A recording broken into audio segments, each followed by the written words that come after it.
और जी डीसी वालों का शुक्रिया। हम पहले झोपड़ी में थे, उसने पक्का मकान दिया हमको। अंदर पक्का है, बैटरी है, सोलर है।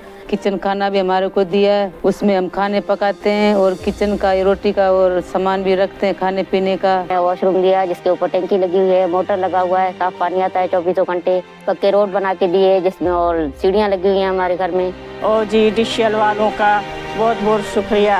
और जी डीसीएल वालों का बहुत बहुत शुक्रिया, उसका धन्यवाद। तो जी डीसी वालों का शुक्रिया अदा, बड़ी बड़ी मेहरबानी, उसका धन्यवाद।